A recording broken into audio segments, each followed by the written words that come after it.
तो भाई लोग कैसे हो आप लोग। तो स्वैलो स्टार के नेक्स्ट नॉवल के एपिसोड नंबर 363 में आपका स्वागत है। तो चलिए शुरू करते हैं, लेकिन इससे पहले अगर आपने मेरे चैनल को सब्सक्राइब नहीं किया तो सब्सक्राइब करके बेल आइकन दबाना ना भूलना।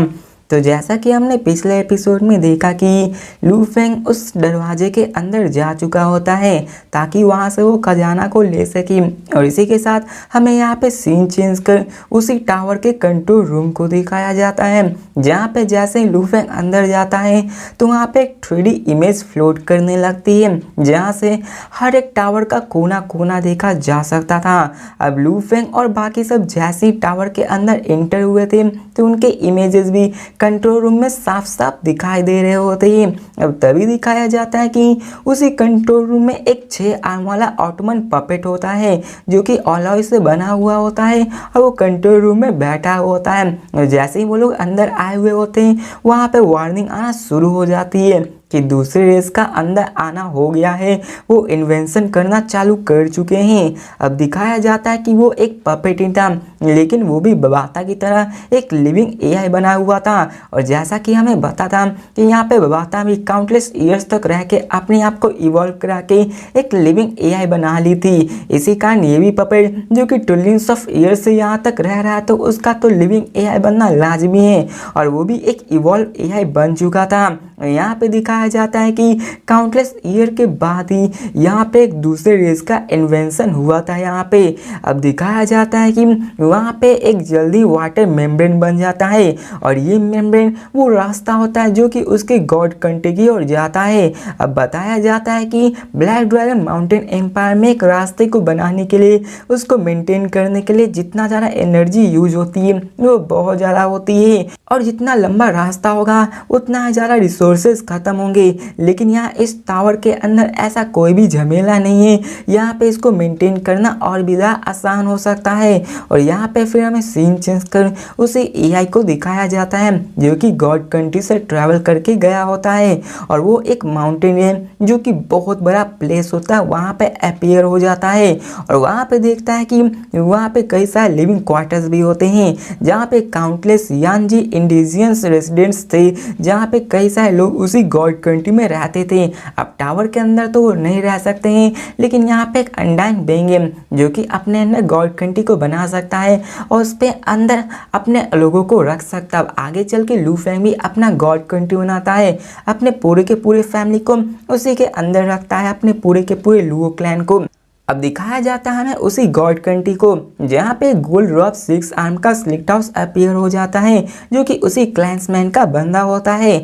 अब यहाँ पे वो एआई उस बंदे को अपना मास्टर कह के रिस्पेक्टफुली बो करता है। अब उस गोल्ड रॉबर वॉरियर को दिखाया जाता है जो कहता है कि क्या तुम टावर में नहीं हो, आके तुम यहाँ पे क्या कर रहे हो। तो एआई उस बंदे से कहता है कि मास्टर हमारे टावर में कुछ लोग घुस आए जो कि दूसरे रेस के वॉरियर से। तो ये सुनकर उसकी आंखें चमक उठती है, जैसे खुशी के मारे चमक उठती है। अब देखा जाए तो यहाँ पे दूसरे रेस का आना तो उन सबके लिए खतरा है, लेकिन यहाँ पे वो स्माइल करने लगता है, वो खुश होने लगता है, जिसके बाद वो जोरों जोर से हंसने लगता है और कहता है कि हमारा सैक्रिफाइसर टावर, हमारे रेस का सैक्रिफाइसर टावर, आखिर इसे देखे हुए कितना ही लंबा समय हो चुका है। हम लोग यहाँ पे हमेशा के लिए इसी टावर में छिपे हुए थे और यहाँ पे सीक्रेटली सर्वाइव कर रहे थे, और जैसे अगर हम लोग किसी के द्वारा भी डिस्कवर किए जाएंगे तो यहाँ पे हम लोग मार दिए जाएंगे। और यहाँ पे वॉरियर और भी जोर से हंसने लगता है और कहता है कि फाइनली यहाँ पे कोई बंदा हम पे इन्वेड किया है, फाइनली यहाँ से कुछ लोग बाहर से आए हुए हैं। जिसके बाद दिखाया जाता है वो वॉरियर को जो कि अपने गॉड कंट्री में जोर से चिल्ला कर कहता है कि जितने भी एम्पर्स हैं वो सभी यहाँ पे आ जाए, थर्ड ब्रदर सबको यहाँ पे ले आओ। और दिखाया जाता है कि एक ही झटके में वहाँ पे 11 बंदे वहाँ पे अपीयर हो जाते हैं, और उन सब के पास 6 आर्म्स होते हैं, उनकी स्किन भी रॉक जैसी दिख रही होती है और सभी के सभी बाल्ड थे। यहाँ पे दिखाया जाता है कि वो सभी एक ही रेस के होते और सब में से बहुत ही पावरफुल एनर्जी निकल रही थी। और बताया जाता है कि वो सभी 11 के 11 बंदे एम्पायर लेवल के बंदे होते। अब 11 बंदों को दिखाया जाता है जो कि उस बंदे के सामने झुकते हुए कहता है गॉड मास्टर, जिसके बाद वो कहते हैं कि आखिर आपने हम लोगों को यहाँ पे समन क्यों किया है। तो वॉरियर कहता है कि यहाँ पे सैक्रिफाइसल टावर, अब हमारा टाइम आ गया उसे वापस लेने का।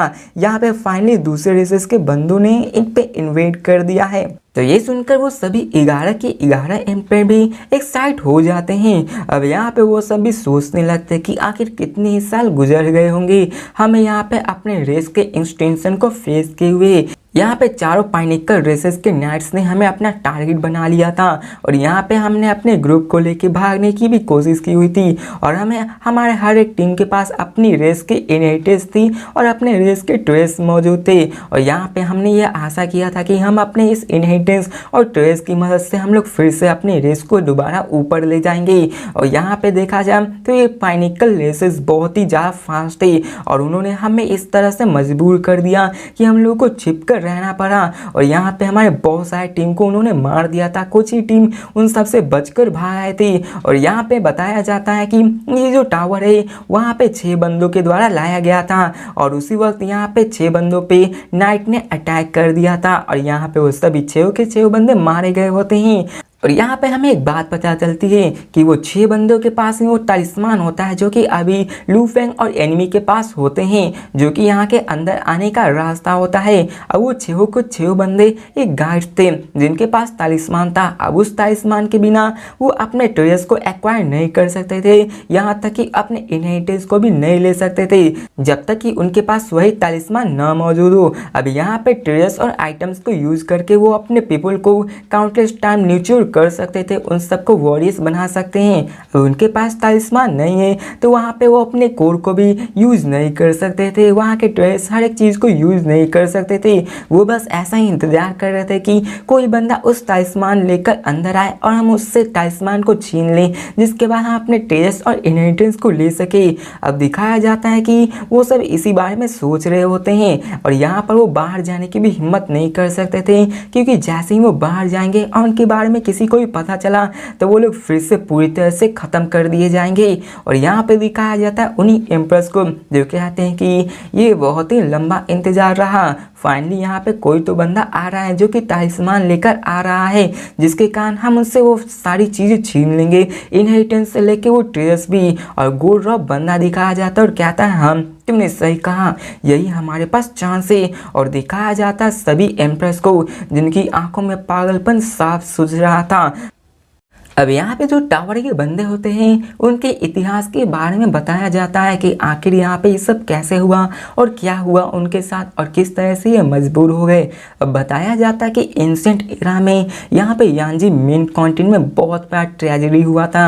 वहाँ पे नॉर्मल बंदे जो कि यूनिवर्स में मौजूद थे उन सबको मारा जाने लगा और उनके रेस में 10 नाइट से भी बहुत ही कम बंदे मौजूद थे। और बताया जाता है कि वो 10 नाइट भी बहुत कम थे यहाँ 4 पाइनिकल रेस से लड़ने के लिए, और उन सब के सामने वो चींटी के बराबर थे, क्योंकि 4 रेसेस के सामने उनका नाइट भी कुछ नहीं कर सकता था। और जिसके बाद नाइट भी वो जानते थे कि वो सबसे मेन टारगेट बनने वाले हैं और उनके भागने के चांसेस भी कम है। अब जैसा कि हम किसी भी रेसेस के सबसे स्ट्रॉन्ग बंदे को ही मार दे तो बाकी सारे रेसेस को मारना और भी ज़्यादा आसान हो जाएगा।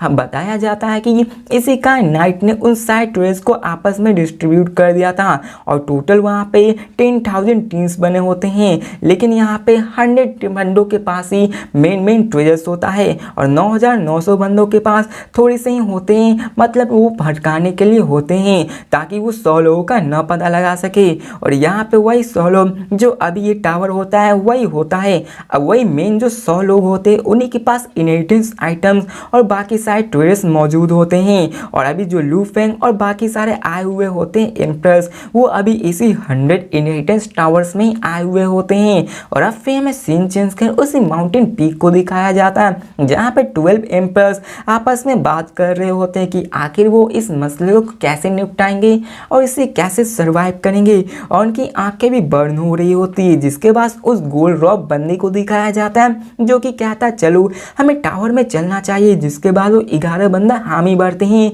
और इसके बाद वो 12 एम्पर्स उसी वाटर मेम्ब्रेन से पास होके उसी टावर के कंट्रोल रूम में आ जाते हैं। मैं सीन चेंज कर उसी कंट्रोल रूम का सीन दिखाया जाता है जहाँ पे गोल्ड रॉब वॉरियर वही उन सब का मेन लीडर होता है और वही सबका मेन कमान संभाल रहा होता है।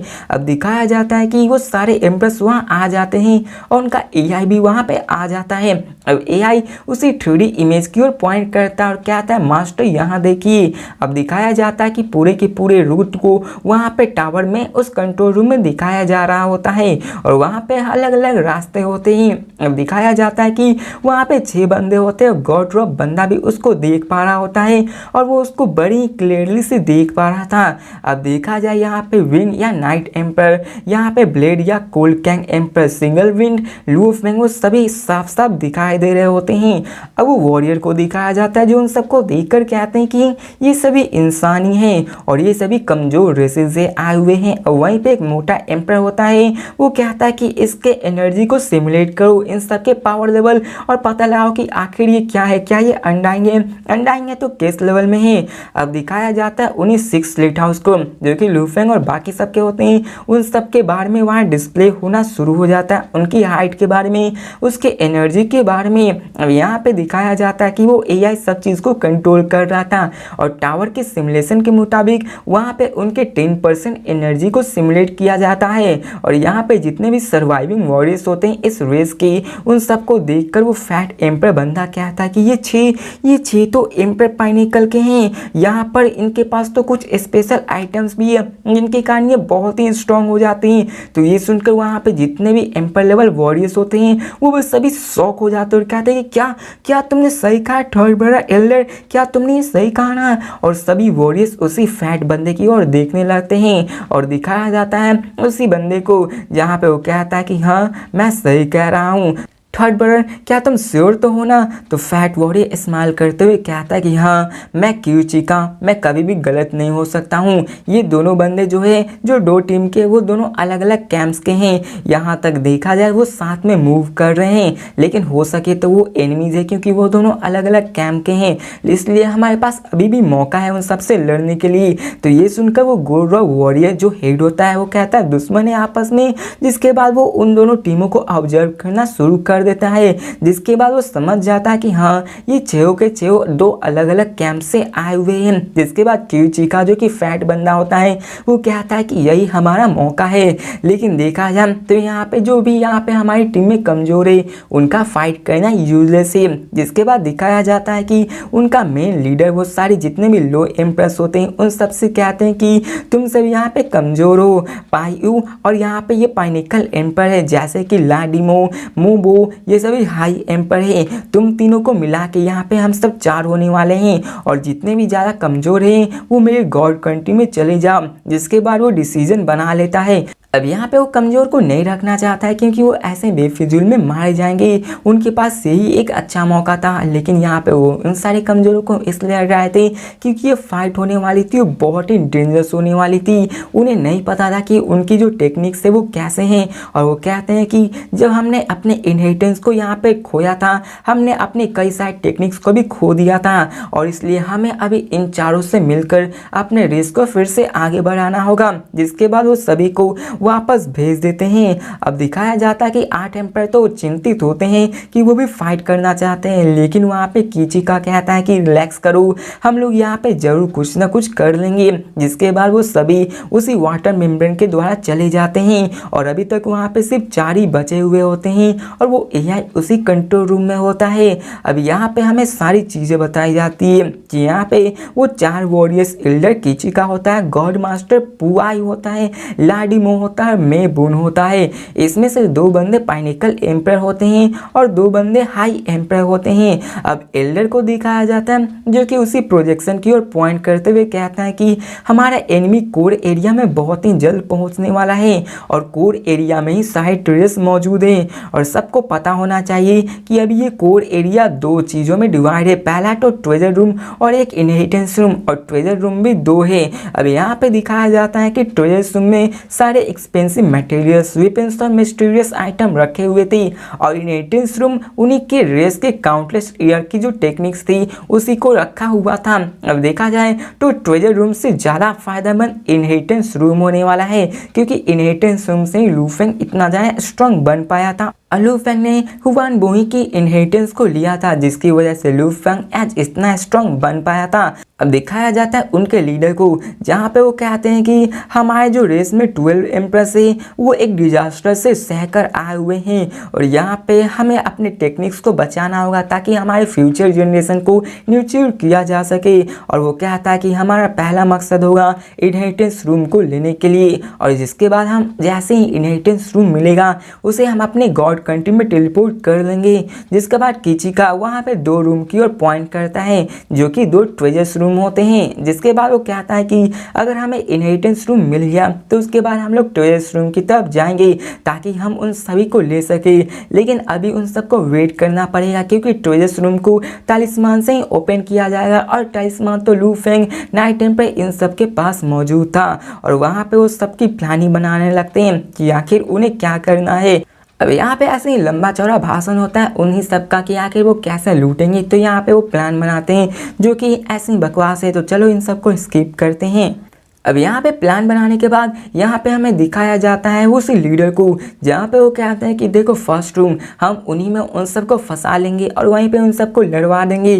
तो मेबू को दिखाया जाता है जो कहता है कि एल्डर, लेकिन उस रूम को तो हमने खाली कर दिया है। जिसके बाद लीडर स्माइल करते हुए कहता तो क्या हुआ, जो ट्रेजर्स हमें उसमें से मिला था और वहाँ पे एक बॉक्स है जो कि इतना भी खास नहीं होने वाला है। अब यहाँ पे सब लोग प्लान बना लेते हैं, जिसके बाद वो कंट्रोल रूम में आ जाते हैं और अपने प्लान को शुरू कर देते हैं। अब यहाँ पे वो सभी इन सब का शुरुआत कर चुके थे। अब यहाँ पे वो सभी 4 वॉरियर्स अपने कंट्रोल रूम से सब चीज़ देख रहे होते हैं, तो इन सबको सिंपली स्किप करता हूँ। और अब फिर हमें सीन चेंज कर उन्हीं 6 रास्तों को दिखाया जाता है, जहाँ पे बहुत सारा घूमने के बाद वहाँ पे एक पाथवे का अंत आ जाता है और यहाँ पे उनके रास्ते बहुत ही क्लियर थे। और लू फेंग को दिखाया जाता है जो कि कोर एरिया के पास आ चुका था और अपने साउ विंग्स के साथ वहां पे अंडर आता है और ग्राउंड पे लैंड करता है। अब जैसे वो वहां पे आता है वो देखता है कि वहां पे एक बहुत बड़ा हॉल होता है।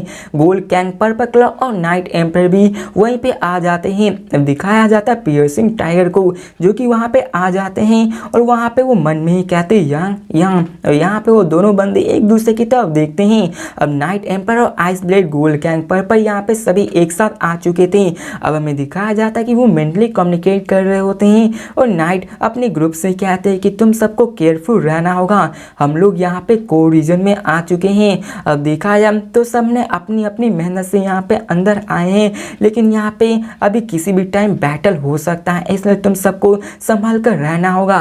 यंग स्पेशली तुम्हारी जो अनडाइंग बॉडी है वो सबसे वीकेस्ट है। यहाँ पे गोल्ड कैंग बहुत ही स्ट्रांग है और वो तुम्हें सबसे पहले टारगेट कर सकता है। जिसके बाद हमें दिखाया जाता है लू फेंग को जो कि हामी भरता और कहता है कि मैं समझ गया हूँ। अब दूर में दिखाया जाता है गोल्ड कैंग, आइस ब्लेड और पर्पल क्लॉक को जो कि एक ही झटके में लाइट की बीम बन के वो दोनों अलग अलग 2 जगह पे स्प्लिट हो जाते हैं। गोल्ड किंग अलग रास्ते पे जाते हैं, वहीं पे दूसरा जो आइस ब्लेड और पर्पल क्लॉक होता है वो अलग रास्ते पे जाता है ताकि वहां से वो ट्रेस को ढूंढ सके। और अब फिर हमें नाइट एम्पर को दिखाया जाता है जो कि पियर्सिंग टाइगर और लू फेंग से कम्युनिकेट करते हुए कहते हैं कि गोल्ड कैंग यहाँ पे सबसे फास्ट है और स्ट्रॉन्गेस्ट है, इसलिए मैं उसको फॉलो करता हूँ। यांग और पियर्सिंग टाइगर तुम उन दोनों के पीछे जाओ। तो वो दोनों इस बात को समझ जाते हैं और यहाँ पे पियर्सिंग टाइगर कहता है कि वो लोग सपने ही देख सकते हैं कि वो इन सबको ट्रेस को लेने वाले हैं। जिसके बाद लू फेंग और यहाँ पे पियर्सिंग टाइगर भी बीम ऑफ लाइट बन के उन दोनों नाइट और गोल्ड कैंग को चेज करने लगते हैं। अब दोनों टीम अलग अलग रास्ते पे जा रहे होते हैं और जैसे ही वो टावर में आते हैं वहां पे बहुत सारे कॉम्प्लेक्स इनकार्विंग्स बने हुए थे। अब इसके अंदर टेलीपोर्टेशन एकदम से बेकार हो गया था क्योंकि यहाँ पे कोई भी टेलीपोर्ट नहीं कर सकता है। यहाँ पे दोनों टीम अपने फ्लाइंग स्किल पे रिलाई कर सकते हैं और इस टाइम में लू फेंग की स्ट्रेंथ अनलीज करने का वक्त आ चुका था। वो अपने सिल्वर विंग्स को फ्लैप करता है और दिखाया जाता है कि वो उन सारे पाथवे में आराम से एक्सलरेट करते हुए जा रहा था। अब पियर्सिंग टाइगर भी लू फेंग का मुकाबला नहीं कर पा रहे थे फ्लाइंग के मामले में और दिखाया जाता है पियर्सिंग टाइगर को जो कि लू फेंग से कहते हैं कि यांग उन सबको स्लो कर दो, उन सबको ट्रेस रूम तक पहुंचने मत दो। अब दिखाया जाता है कि लू फेंग भी स्ट्रॉन्ग नहीं था और यही रीजन था कि लू फेंग को यहाँ पे बुलाया गया था, क्योंकि लू फेंग की यहाँ फ्लाइंग इसके लिए सबसे काम आने वाली थी। अब लू फेंग को दिखाया जाता है जो कहता है रिलैक्स करो, मैं इन सबको संभाल लूंगा। जिसके बाद दिखाया जाता है कि लू फेंग और भी तेज होता जाता और भी तेज हो जाता है। और यहाँ पे इस टावर के अंदर कई सारे इंटरनल पाथवेज बने हुए थे और यहाँ पे कोर में जाने के लिए कुछ ही hundreds of thousand of kilometer थे। लेकिन यहाँ पे कई जगह मोड़ आए हुए थे, कई जगह पे कई सारे डायरेक्शन में चेंज होते जा रहे थे, कई जगह ऐसे थे कि 180 डिग्री को टर्न लेना पड़ रहा था और लू फेंग को भी कभी कभी रुक जाना पड़ता था, फिर जाके मुड़ना पड़ता था। और ऐसे रास्ते में एक झटके में स्लो होना, एक ही झटके में एक्सलरेट करना यहाँ पे बहुत ही मुश्किल होने वाला था, वो भी कुछ ही किलोमीटर में। एक एम्पर बहुत ही जल्दी से एक्सलरेट करता और स्पीड अप होता है, लेकिन एक ही झटके में ऐसे रुक जाना ये बहुत ही मुश्किलों का काम होता है। एक बंदा जो कि लाइट स्पीड के क्लोज बहुत ही जल्दी पहुंच जाता है, उसे थोड़े से ही किलोमीटर में टर्न होना पड़ रहा है, तो ये कितना ही टॉर्चर भरा होगा। आप ये अपने प्रैक्टिकल लाइफ में देखे होंगे कि यहाँ पे कुछ ही देर में अगर टर्न आए तो आप कभी भी स्पीड में नहीं रह सकते हैं। अब देखा जाए सबको यहाँ परेशानी हो रही थी, लेकिन लू फेंग को इन सब में सबसे ज़्यादा फायदा था, क्योंकि वो उन सबसे अच्छे और बेहतरीन तरीके से जा पा रहा होता है। अब दिखाया जाता है कि वो सब ऐसे ही आगे बढ़ रहे होते हैं और नाइट एम्पर गोल्ड कैंग वो दोनों आपस में जा रहे होते हैं। अब यहाँ पे दिखाया जाता है नाइट एम्पर को, जो कहते हैं कि तुम मुझे सरपास करना चाहते हो, इसे सपने में ही देख सकते हो। जिसके बाद वो आगे जाने लगता है। गोल्ड कैंग को दिखाया जाता है जो कहता है कि यहाँ पे जब तक ट्रेजर से वो मेरा है, तुम इसे कभी भी नहीं ले सकते हो। और वो वहाँ पे दोनों रेस लगाने लगते हैं और यहाँ पे दोनों एक ही साथ आगे बढ़ रहे होते हैं। और अब फिर में सीन चेंज कर दिखाया जाता है कि दोनों रास्ते में अपने अपने लड़ाई हो रही होती है, लेकिन लू फेंग इन सबसे डिफरेंट होता है और वही इन सारी के बाद में बताया जाता है। अब दिखाया जाता है कि लू फेंग की जो स्पीड होती है वो उन सबसे 10 गुना ज़्यादा होती है। जिसके बाद लू फेंग को दिखाया जाता है जो कि वो दो बंदे जो कि लू फेंग से आगे निकल चुके थे, लू फेंग उसको मैचअप कर लेता है। और यहाँ पे लू फेंग कहता है कि क्या तुम यहाँ से भागना चाहते हो। जिसके बाद लू फेंग आगे बढ़ता है। अब पर्पल क्लॉक को दिखाया जाता है जो लू फेंग को देख लेते हैं और कहता है कि वो तो यहाँ पे आ गया है और वो कहता है ये यांग तो बहुत ही फास्ट है। अब दिखाया जाता है आइस ब्लेड को जो कि कॉन्फिडेंटली कहता है कि कोई दिक्कत नहीं है, यहाँ पे उसकी स्ट्रेंथ सबसे कमजोर है, वो सिर्फ यहाँ पे उड़ने में ही तेज है। और वो कहता है पर्पल क्लॉक हम यहाँ पे तुम्हारी एबिलिटी पे रिलाई करते हैं। जिसके बाद वो कहता है कि मेरा एक ही अटैक काफ़ी है उसको मार गिराने के लिए। अब दिखाया जाता है लू फेंग वहाँ पे बहुत ही फास्ट होता है, उन सबके सामने से एक ही झटके में निकल जाता है। और दिखाया जाता है कि जिसके कारण पर्पल क्लॉक का मुंह खुला का खुला रह जाता है और ये देखकर वो पर्पल क्लॉक लू फेंग पे अटैक कर देता है। अब दिखाया जाता है सिल्वर आर्मर जो जिसमें कि कई सारे रिपर्स और अटैक भी मौजूद होते हैं। अब दिखाया जाता है पर्पल क्लॉक को जिसने अटैक किया होता है लू फेंग पे, वो जाके लू फेंग से टकराता है, जिसके कारण लू फेंग के सिल्वर आर्मर्स ने उसको एब्जॉर्ब तो कर लिया था, लेकिन फिर भी इसके कारण लू फेंग के स्पीड पे डिफेक्ट किया था। लू फेंग की स्पीड स्लो हो गई होती है,